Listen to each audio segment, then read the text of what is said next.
नमस्कार, मैं हूं विनोद कुमार और आप देख रहे हैं हमारा YouTube channel the perfect India. पिछले अंक यानी हमारा पिछले एपिसोड अखंड भारतवर्ष में हमने बात की थी नेपाल के जन्म की कहानी, यानी अखंड भारतवर्ष से नेपाल के संबंधों की कहानी, कब नेपाल अखंड भारतवर्ष से टूटा और किस स्थिति में जुटा था उसके बारे में। इस अंक में हम बात करेंगे श्रीलंका के बारे में, यानी अखंड भारतवर्ष में श्रीलंका का संबंध कैसे था और कैसे हिस्सा था और किस तरीके से टूटा, और श्रीलंका का संबंध रामायण काल के साथ किस तरीके से था। श्रीलंका भारतीय उपमहाद्वीप के दक्षिण में स्थित एक बड़ा द्वीप है। जैसा कि मैंने पिछले अंक अखंड भारतवर्ष में बताया था कि अखंड भारतवर्ष कुल 16 जनपदों में बटा था। श्रीलंका उन्हीं जनपदों में से एक जनपद था। श्रीलंका अखंड भारतवर्ष के चोल और पांड्य जनपद के अंतर्गत आता था।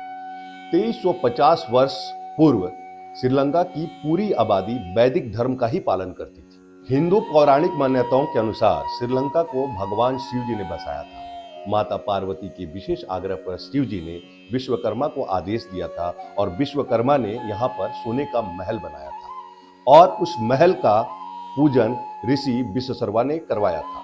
ऋषि विश्वशर्मा की राक्षस पत्नी कैकसी के उकसाने पे ऋषि विश्वशर्मा ने गृह पूजन के दक्षिणा के स्वरूप इस महल को ही मांग लिया था।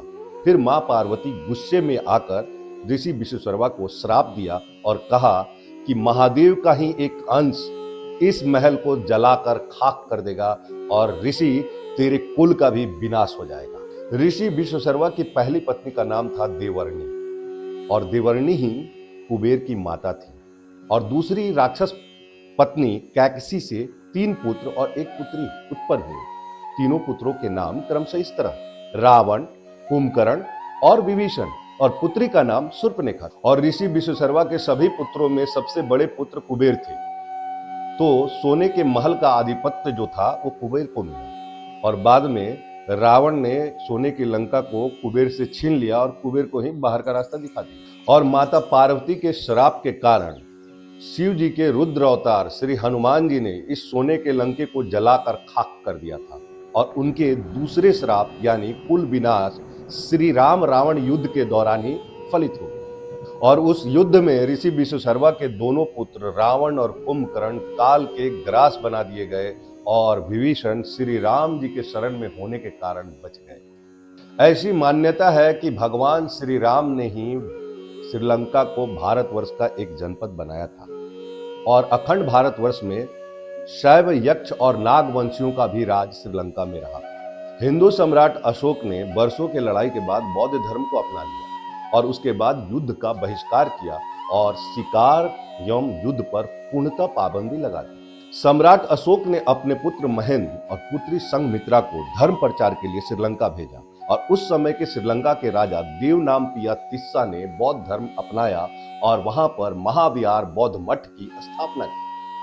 श्रीलंका में हिंदू और बौद्ध धर्म की जड़ें एक होने के कारण दोनों समुदाय आपस में मिलजुल कर रहा करते थे, लेकिन अंग्रेजों के काल में अंग्रेजों ने इन दोनों समुदाय के बीच फूट डालकर श्रीलंका की सामाजिक स्थिति बिगाड़ दिया था। श्रीलंका पर पहले पुर्तगालियों और बाद में डच लोगों का अधिकार रहा।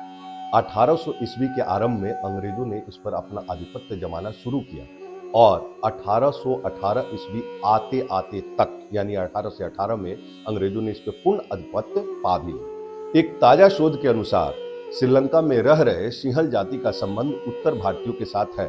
सिंहल भाषा गुजराती एवं सिंधी भाषा से जुड़ा हुआ है। श्रीलंका का 3000 वर्षों का लिखित इतिहास मौजूद है और लगभग 2000 से भी अधिक वर्षों के काल में भी श्रीलंका के अंदर हिंदुओं और बौद्धों में कभी विवाद नहीं रहा। श्रीलंका को शिव के 5 निवासों का स्थान माना जाता है। शिव जी के पुत्र कार्तिकेय यानी मुरुगन यहाँ के सबसे लोकप्रिय देवता हैं। यहाँ पर सिर्फ तमिल हिंदू ही नहीं बल्कि सिंहल, आदिवासी और बौद्ध धर्म के लोग भी कार्तिकेय यानी मुरुगन की पूजा करते हैं।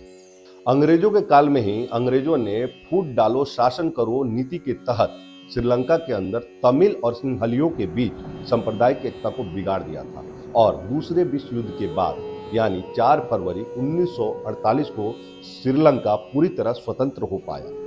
श्रीलंका को आजाद करते हुए भी अंग्रेजों ने वहां पर एक बीज बो ही दिया। सत्ता सिंहलियों के हाथों में दे दिया और तमिलों को दरकिनार कर दिया। लेकिन सिंहली ये नहीं जानते थे कि अंग्रेज और इस्लामिक सल्तनतें कभी भी श्रीलंका को खुश देखना नहीं चाहती। अब सवाल पूछता हूं, इतना योजनाबद्ध तरीके से सिंहलियों के मन में तमिल हिंदुओं के प्रति घृणा क्यों पैदा की गई? और उसी तमिल असंतोष के कारण 1976 में प्रभाकरन ने लिट्टे यानी लिबरेशन टाइगर तमिल इलम का गठन किया और तमिल के लिए अलग देश की मांग की जानी शुरू हुई। नतीजा यह हुआ कि श्रीलंका के अंदर कई निर्दोष सिंहलियों और कई श्रीलंका के बड़े नेता और यहां तक भारत के पूर्व प्रधानमंत्री राजीव गांधी के हत्या का दोष भी लिट्टे के ऊपर ही है।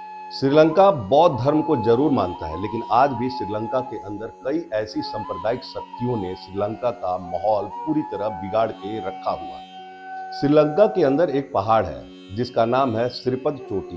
अंग्रेजों ने इसे एडम पीक कहा, लेकिन इसका पुराना नाम रत्नद्वीप पहाड़ है और इस पहाड़ के ऊपर एक मंदिर बना। मान्यता के अनुसार इस पर्वत के ऊपर महादेव शिव जी के पैरों का निशान है, इसलिए उस स्थान को शिवनोलू पदम भी कहा जाता है। और ईसाइयों ने इसे अपने अलग तरीके से प्रचारित किया। ईसाइयों का मानना है कि यह निशान सेंट थॉमस का है और बौद्ध धर्म के मानने वाले लोगों ने कहा यह निशान गौतम बुद्ध के पैरों का है। और अब हमारे मुस्लिम भाई भी कैसे पीछे रह जाते, उनका मानना है कि यह निशान हजरत आदम जी का है। लेकिन पौराणिक मान्यता के अनुसार यह पर्वत उस द्रोणागिरी पर्वत का ही टुकड़ा है जिसको हनुमान जी लेकर आए और यह पहाड़ श्रीलंका के दक्षिणी तट पर स्थित है। एक पौराणिक मान्यता के अनुसार रेगला के घने जंगलों के बीच एक पहाड़ी के अंदर आज भी रावण के शव सुरक्षित हैं। ऐसा मान्यता है कि उस पहाड़ी के अंदर एक गुफा है जिसके अंदर रावण के शव रखे गए हैं और रावण उसी गुफा के अंदर तपस्या किया करता है।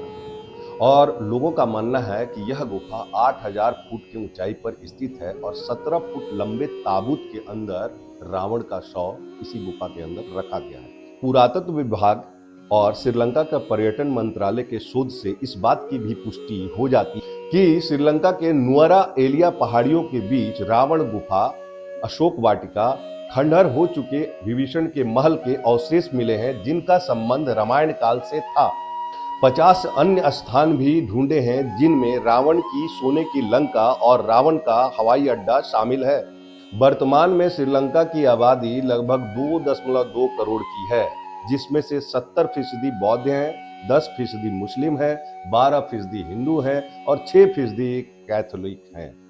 आज श्रीलंका के अंदर सांप्रदायिक तनाव सिर्फ और सिर्फ दो पक्षों के बीच है, बौद्ध और मुस्लिम, और तमिल बोलने वाले मुस्लिम भी वहां हैं।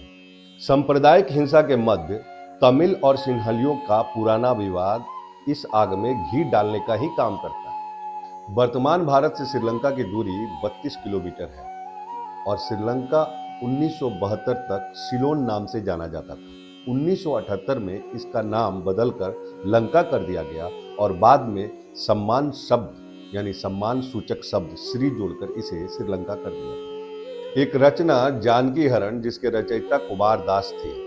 कुमार दास के संबंध में कहा जाता है कि कुमार दास महाकवि कालिदास के परम मित्र थे। 512 से लेकर 521 ईस्वी तक कुमार दास श्रीलंका के राजा रहे। श्री राम भगवान के जीवन से जुड़ी हुई एक किताब है जो सिंहली भाषा में लिखी गई है जिसका नाम है मलेराज। मलेराज आज से करीब 700 ईसा पूर्व लिखी गई थी और मलेराज श्रीलंका के जंजन में प्रचलित है।